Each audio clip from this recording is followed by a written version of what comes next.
Mark Kikta. I retired as a captain in the United States Navy. I got screened for command, and I went back to VS-32 as the executive officer. And by that time, VS-32 was on the USS America. We deployed a number of times on the USS America. The first deployment was to the Mediterranean. One of my most memorable moments on that deployment was being told that I was going to fly to Naples, Italy, and pick up Chairman Colin Powell, who had never landed on a ship in his life. And Lieutenant Commander, I was a commander, Commander Kikta was going to go get him. So the America was over by Rota, Spain, actually just inside the Mediterranean from Rota, Spain. And I flew to Naples and landed and picked up Colin Powell, another one-star general, and the lieutenant that was helping me fly.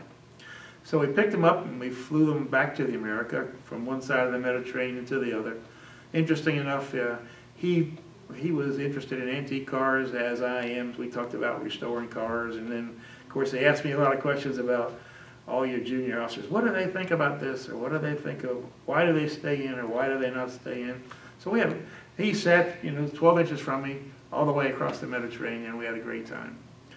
So we landed on the ship.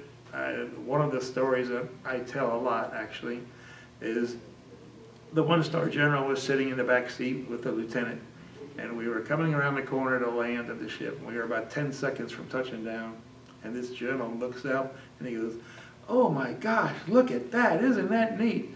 And Colin Powell turns around and he says, "Not now, goddammit, Mark Kikta's flying, Mark's flying." So we're paying attention, So it was hilarious. I never heard two generals talk to each other like that. But we landed on the ship. The general did his thing with everybody, and then he got back in my airplane, and I flew him back to Italy. So that was probably my most memorable experience in the squadron, doing that. The America, I mean, it had a great name, and I was looking forward to deploying on America. But nothing at the time. I thought nothing could compare to the Big John F. Kennedy. That was kind of my love for carriers at the moment.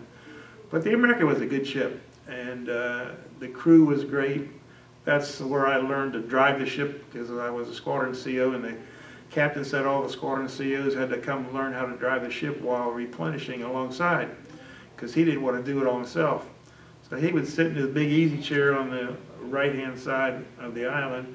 We would drive the ship, and by driving the ship, I don't mean actually turning the wheel. I mean telling them, left 1/2 degree, port 240, or all ahead full, or 2 RPMs, increase RPMs by 2, or back by 1/2. But we had to stay in position as we were alongside our replenishing ships.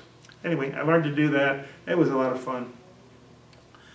So after I finished that deployment as the executive officer, then I became the commanding officer of VS-32 on America.